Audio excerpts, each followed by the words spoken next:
Hello and welcome. This is a short presentation on why business profits stop growing and what to do about it. My name is Gordon De Silva. I'm the Director of Success Story Builder, where we help create your success story. So let's get started and examine where the problem lies. In every business, we typically, this is my experience of every business I've probably ever spoken to, they want to grow. They want to have some growth, which gives them some excitement and interest and motivation. They want to grow their profits, and they want to do it in this sort of a calm atmosphere where they stay in control. They're not crazy busy. They are making enough money to enjoy the lifestyle and quality of life that the business should afford them, and that is really why they went into business. And so the business results they want, the analogy I'd like to use for this presentation is like the seat of a stool. And I want you to imagine that what we want to do is typically get that seat moving upwards. Would you agree? And so that's the idea of what we want to do, right? Now, to do that, certain things have got to happen, right? And one of the first things we have to do is do some marketing. Now, you can begin to see the analogy is when one leg, and I'm going to be giving you three legs in a second, but the first leg is marketing. If you only have really good marketing, then you may start to grow your business. You need the second leg as well, to be fair. But you can see that the stool is not very stable. And the principle, the analogy I'm really talking about is that all of these three legs need to be of uniform strength, of uniform performance. Otherwise, you get a wobbly stool and wobbly business results, which is not typically what we are looking for in business. We want some stability, some calm. We want to make progress. We want to get growth and profits in, get cash flow in. So if we go to the next place, where is the next part of marketing. The idea of marketing is to bring in qualified leads, the right people to the business wanting your product. We then got to convert those leads into sales, and we've got to price those sales correctly. We've got to position ourselves correctly. So, while I just throw out the word marketing, there's a whole range of things that work on marketing. There'll be a whole range of things that work in sales. So we've got to convert those marketing leads into people who are paying customers. Now, you may want to give them something free initially. So, for example, we have our free quick fix calls. We have our free 1-hour sessions because they need to know how good you are. They need to know what they're going to get to make sure they stay comfortable, and so that you are convinced that this is a good deal and that this will work for you. Because if you don't do that, you can't expect in today's skeptical marketplace for people to just do it on trust. Just because you say you're good, they accept you're good. So you've got to demonstrate that through your content, through your blog strategies, through your newsletters, through your emails, through your contacts, through your workshops, whatever it is you do. You've got to demonstrate your capability. So once you've got them to buy, you've got to deliver the product they've bought. Typically, they're not going to buy nothing. They're not going to give you money for nothing. They're going to buy something because you've promised them value.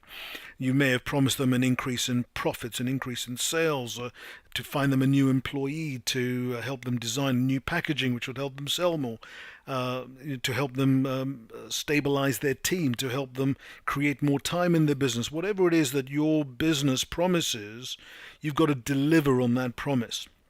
And so therein is the third leg. Now, you can start dividing these into different elements. So, for example, in delivery, you could look at operations, and you could look at finance, and you could look at IT. And I'm not suggesting that these are the only three things you ever need to look at. They do break down, and business, while being simple And what I'm giving you here is the analogy of simple, not easy, right? It is not easy, and there are some techniques you can use to make it easier, which is what we're going to come to in a second. But if you get these three things right, if you get the marketing right, the selling right, and the delivery right, then you've taken the stool off the ground now. Now you can imagine if you had just the seat of a stool and it was placed on the floor, it's not going to be that comfortable, is it? I mean, it's nearly the same as sitting on the floor. So once you start building your marketing pillars, your sales pillars, and your delivery ability, then your stool is now coming off the floor and it's beginning to feel a little bit more comfortable. I think you can get a sense of that in that analogy. And that is how we grow businesses, right? You market, you position yourself, you tell people what's good about you, why they should come to you, what value you're going to bring them, how they're going to get an advantage by using your services. You then convert them into paying customers or clients or patients, and then you set about delivering the promise that you made to them of increasing the value, or if they're a patient, maybe helping them with their health or with their teeth or with some illness or something, and if they're if you're a design company with position, giving them a decent positioning through the design of their packaging or the design of their paperwork or their website or whatever it is that you do. Okay, so that's the delivery part. And so as this begins to rise, the stool begins to get more comfortable, and therein the stool begins to go up, and as it goes up, it begins to get more comfortable. As it rises, it begins to get more comfortable. And once you get to a point, and sometimes you may reach that point sooner than other people. And for many businesses I see, the point tends to be under £500,000, sometimes a lot less. It tends to be at an income for the directors of around £60,000 to £70,000, sometimes a lot less. And then you hit this like a resistance. It's like a resistance cloud, as I sometimes call it. And that resistance cloud then begins to hold the height of the stool down. The growth of your business gets reduced. Your profitability growth starts to diminish, and business becomes more stressful. And when that happens, then you can begin to sense that business stops being fun. It stops being exciting. It stops being invigorating and motivating. In fact, it does all the opposite things. It becomes a distraction. It becomes, you don't really want to go in. You begin to dislike the people you're working for because, they're giving you problems, and you dislike your team because they're not doing what they should be doing, and you're disliking the amount of energy you put into the business because you're not getting the rewards that you should be getting for all that hard work and risk and energy you put in. And then business stops being fun. But it doesn't have to be that way. And really, it's not your fault, because we're told everything's going to be easy in life, aren't we? If you watch TV, everything is like instant. Get instant gratification this, instant gratification that, instant payoff on this, instant loans, pay 2,000% interest or whatever it is. Crazy, everything is pitched as everything is easy. It happens instantly. And so sometimes we're not really prepared for how hard business can be. And when you've been in business as long as I have, and sometimes it happens a lot earlier, maybe within 3 to 5 years you sort of start feeling this resistance, and the time you had to grow your business is not there anymore because you're fixing problems, you're dealing with customers, you're actually earning money, you're managing your team, hiring your team, all of that sort of stuff. And it stops being fun, and the growth begins to slow down. Now, like I said, it doesn't have to be that way, because ultimately you've got to understand that it isn't your fault that this is happening, right? It is just because you haven't been told what how hard it's going to be and what to expect and how to get around it. And so, if you're not told that, and everything you see, you look at Dragon's Den, and you watch Shark Tank. So you just go, oh, somebody goes and pitches a deal and they get £1 million and they make a load of money, and it all seems so easy. You read the news about, Steve Jobs worked in the garage, all of a sudden makes £1 billion.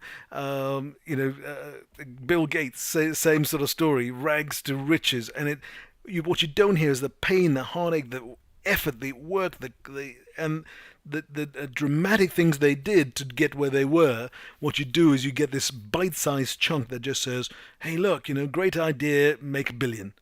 And you and I, if you're watching this, if you've already made £1 billion, you're not going to watch this anyway. But if you haven't and you're feeling stuck and constrained and feeling the pressure of this cloud we talked about, then that's what's going to feel what you're doing now, and it doesn't, like I said, doesn't have to be that way. So what we want to do is continue to move the stool up, and to do that, we've got to break through this cloud, haven't we? We've sort of crashed through the cloud, and when we crash through the cloud, we then begin to build more height in the stool. And if you take the analogy of the stool, you can begin to sense that the stool will get more and more comfortable as it goes up, and as the height of these legs, these pillars, the marketing pillar, the selling pillar, the delivery pillar, begins to rise. You begin to continue to have profit growth. You begin to have the business growing, and you then feel calm because it's all in control. You've organized it well, and that in itself gives you the benefits that you were searching for when you started the business in the first place. Enough income for your family, for your security, for your home, to buy cars when you want it, have a nice home, to have time off when you want to go on nice holidays, provide for your kids maybe private school fees or health care. All that sort of stuff is what you almost certainly wanted to desire. You wanted to earn more money. You didn't want to work for someone else. You wanted to be in charge of your own destiny and enjoy a better quality of destiny. And that is what is possible if you get this right. And if you're watching this video, it's probably because you're now picking up that some of this methodology has escaped you.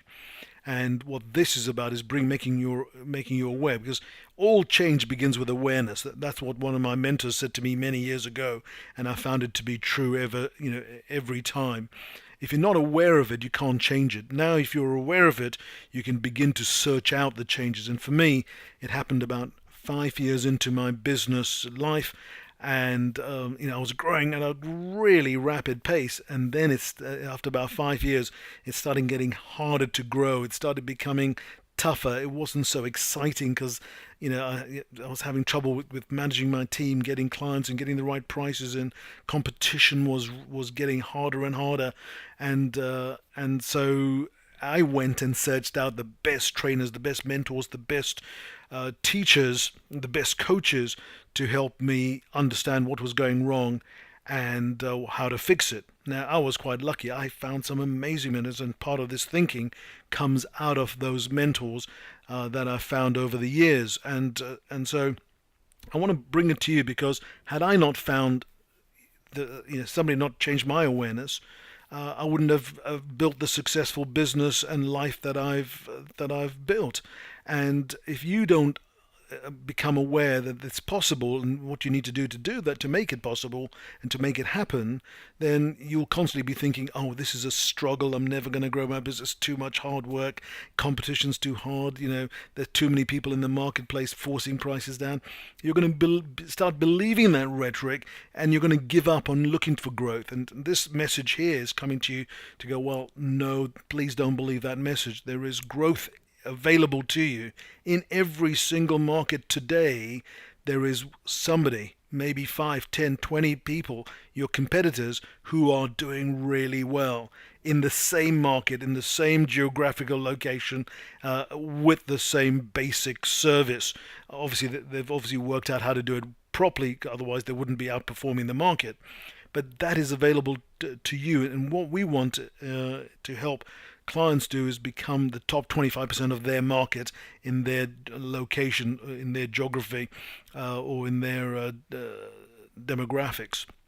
So to grow each of these pillars, each segment, if you like, and you said, like I said, you've got to grow them simultaneously almost, because otherwise you get a wobbly stool, and that causes problems, it causes stress, it causes anxiety, it causes loss of profits because you're fighting fires, not building your business, and that's not a good thing, right?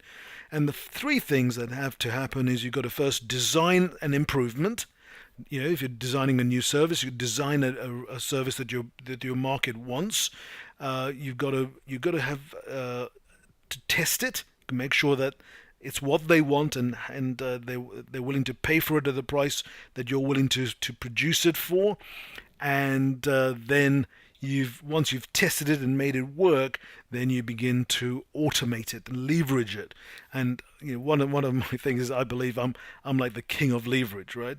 I tend not to do anything myself that somebody else could do.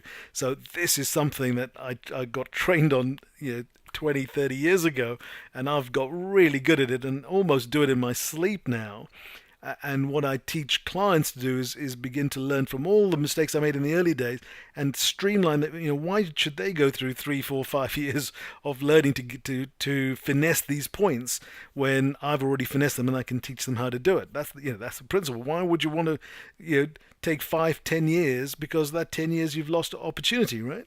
So that was my view when I took on the best trainers and mentors and coaches in the world. Is I didn't want to learn something myself when somebody else could teach it to me in 1/10 of the time, 1/20th of the time. Yes, there's an investment, but goodness me, how well paid off is that, right? So we got this design, we got the test, and we got so once we've designed it, we've got to test it, we've got to build it and test it, make sure it's right for the market, and then we have to leverage and automate it to make sure that you're not stuck doing it. Because what's the point of designing something that then gives you more work? That's a clear disincentive, isn't it? So then we have the position of each one. Let's look at design. So when you're designing something, clearly you need time to think about it, to think what is the problem that's out there that isn't being solved. And I had a brilliant conversation with one of my clients just recently where they spotted a gap in the market where the clients weren't being serviced properly. And they thought about it and then designed a service that would do exactly the right thing to fill that gap in the market. And that's the sort of thing. But if they had no time to think about it, they wouldn't be able to solve it. If they didn't have time to sit down and just calmly look around and seeing what's needed, they wouldn't be able to do it. True? Then they sketched out the solution for it, how the service would work, how it would overcome the problem, how they would meet the demand, how they would pitch it, how they would sell it, how they would price it, and they discussed it with an outsider to make sure that it made sense. They then discussed it with some of their key clients and said, would this be good? And they got feedback from that, and gradually the thing began to take shape. They built it. They began to run the testing phase, and in the testing phase they had to design exactly what it was going to do, how it was going to be priced, what the pitch would be like, what the maybe the promotional material would be, what the page on the website might say, what the email sequence might look like, how they might put the ad on Facebook. All of these key things that are part of running a business, right? And it's not, like I said, you're not often told what these are. They began to run the design through their client base and new clients, testing it, checking it, reviewing the results, tweaking it, finessing it, and making sure that what they thought should happen is happening, the results are happening, and if it weren't, adjust it, checking that if the price was working, if the marketing was working, and if the delivery was working. Once they did that, they got to that page, then you've got to go into the automation leverage phase. You've got to develop a very clear standing operating procedure, and we have got I think something like 250 in our organization of these standard operating procedures that are pretty detailed, I must tell you. Really quite easy to do, surprisingly. Once you understand how to do them quickly, they are quite easy to do. And what holds most people back is they go, oh, it's too big, it's too big a problem to solve, because they've got all these operating procedures. They go, oh, it's going to take us forever. And our philosophy is always get started. Do something small, get some momentum, get some wins under your belt. That gives you the encouragement to do another one, and then you can build momentum. As you build momentum, you can afford more team members to help you build even more momentum, and so on. So The standing operating procedures are critical to leveraging, because you can't just go, oh, so look, here's something we do, just please carry on and do it. You've got to have that standard operating procedures, how we do it here, how it's pitched, how it's sold, how it's delivered, all has to be laid out in a way that's, maybe a 7-year-old could follow, right? I don't mean you want to employ 7-year-olds, that would be child exploitation, but you want to make sure that anyone with a reasonable brain would be able to follow the procedure. You then need to test they've understood it. You need to train them properly, because too often I see businesses handing over tasks to people which haven't been trained properly. They don't check the task is understood. They don't check the training is stuck. They don't check the understanding is deep enough. And then it all goes wrong and they go, oh, my staff don't do the right thing. And, one of the things we have in our team is we've got a brilliant team of people, but we spend time making sure they're trained and making sure they understand what they need to do, and checking if they need help, checking if they need, and there's a process for that. It didn't just happen to me by mistake. I learned it from the best in the world. I applied it, I tested it, and I found it works, and it's amazing. It really allows me amazing freedom, and obviously allows the business to grow, because it gives me time to think of new ideas and deliver better quality stuff, and earn more money, which pays them, of course, as well as myself. And so what you want to do is then test and make sure it is, and then all you then do is, once it's running, you just need to make sure you're keeping your finger on the pulse of it. So it would be pointless just to hand it over and assume it's going to work. You just got to make sure maybe it's every week, maybe it's every month, maybe it's every 3 months, that the whole thing is working as well as you thought. And these you would do through your numbers. And the numbers are the currency of business. The numbers are the heartbeat of a business. If you don't have your numbers to hand, can you imagine going to the doctor and he says, I want to check your pulse. One of the first things they tend to do, if they do anything these days, because they've got no time, is to check your pulse and maybe check your blood pressure and stuff. Can you imagine if you went and they said, can we check your pulse? You go, well, actually, I haven't got it this week. I'm about 3 months behind in my pulse. That's a crazy analogy. I didn't think that one through, but you can imagine that, right?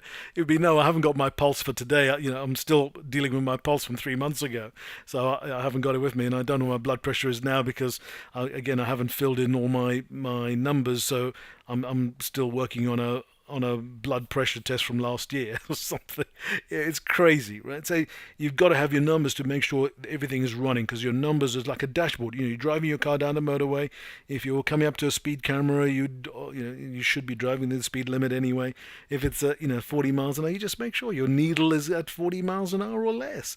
And not difficult, but you've got that real time. Can you imagine if your speedo all had a lag of 10 minutes? And you were coming across a speed camera, you didn't really know what you're doing right now, because you had your speed from 10 minutes ago, which might have been completely different. That would be crazy, right?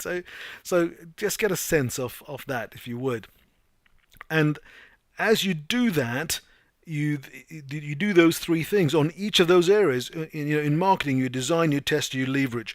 In sales, you design, you test, you leverage. In delivery, you design, you test, you leverage. And gradually your stool builds up in a very balanced, stable, solid way, which allows for business growth, profit growth, cash flow growth. And of course, you have the calmness and time to think and act in a measured way, rather than panicking and firefighting and getting frustrated and stressed and stuff, which doesn't help your health, it doesn't help your family, it doesn't help your business. It is just a complete waste. So hopefully that makes some sense to you. And then the danger is, if you don't do it the right way, and I must tell you that I would never have been able to do it the right way without being held close to what learning new stuff is easy, right? I love learning new stuff. Applying this stuff and making it work for me is what I find difficult, because I'm always after the next thing, right? I'm always after the next deal, or the next idea, or the next product, or the next client. But if you don't settle these things down, and that's what my coaches and mentors did for me, they helped me settle them down in a way that made me achieve the results I did over the years. and it's helped me far more than just helping me make more money and getting more time and going on holidays to around the world and stuff. It's helped me much more seriously than that, in ways that you'll understand if you know my story. I won't go into that right now. But the danger is if you don't do that, what you end up with is a problem like this. Your whole business is clouded by clients' calls and family issues and noise here and emails and texts and more noise and confusion and noise and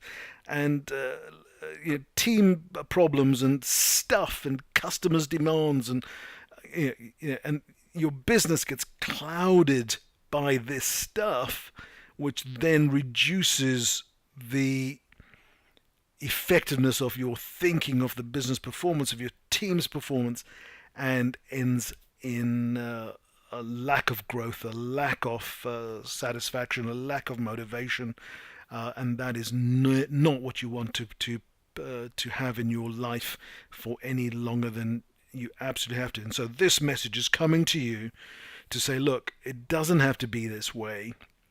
You can clear the clutter. And when you clear the clutter and work in an organized way, which when we work with clients on our profit multiplier program, we hold them to we get a business plan, and you probably, if you want to have a look at the link below, you may find a link to our 30-minute business plan. It's really easy. So as a business plan on a page, we do lots of stuff on a page because we believe you're too busy to have a 30-page business plan. Who needs that, right? That links really nicely into our profit plan on a page, which we then work through with board meetings and stuff to make sure that we have our finger on the pulse. Remember, I talked about the finger on the pulse. So your dials, you have your, how fast are you going right now? What's your blood pressure right now? And because what you don't want to do is get caught out because you haven't measured it. Too often people come to me and go, can you do my accounts? They're from 11 months ago, 9 months ago, 7 months ago. And I'm thinking, well, how have you been running your business without this data at your fingertips?